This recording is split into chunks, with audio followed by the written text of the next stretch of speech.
La soirée du 8 mars à Brazzaville a retenti au rythme d'une ambiance joyeuse dans la plupart des lieux fréquentés par les femmes habillées en pagne estampillée. Journée internationale des droits de la femme, venue croquer à belles dents cette fameuse journée. Dans les endroits de distraction situés sur la corniche, ces trois femmes se sont organisées pour célébrer cette journée en compagnie de leurs conjoints. J'habite au quartier lycée. J'ai tenu à venir à la corniche pour me défouler. Quoi de plus normal la journée du 8 mars où la femme est à l'honneur.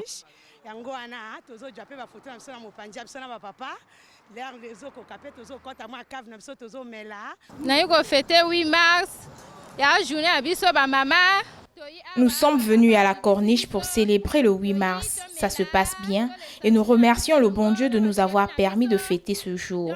Après ici, nous allons partir manger du gâteau à la pâtisserie et ensuite nous allons rentrer à la maison.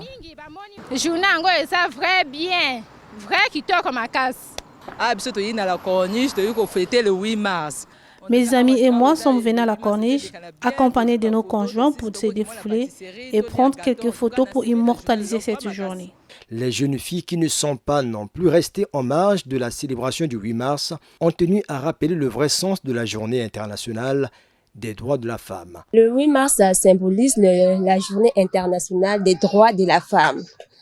Et c'est quoi on a toujours dit, c'est la journée où la femme a se battu pour ses droits, pour être indépendant de l'homme, pour ne pas toujours être, comme on dit, que sa place est dans la cuisine ou bien dans les travaux ménagers. Donc la femme a aussi voulu être comme l'homme, travailler, entreprendre.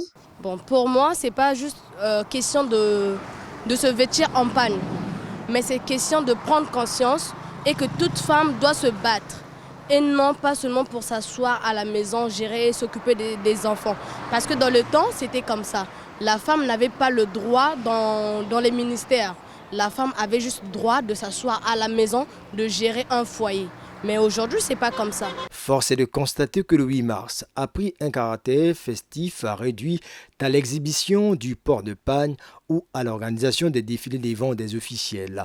Alors que les femmes devraient se retrouver pour faire le bilan de ce qui a été fait et de ce qui n'a pas encore été réalisé à travers des conférences et débats au lieu de se pavaner en ville et de chuter dans des bars et des boîtes de nuit comme le déplorent certains Brazzavillois.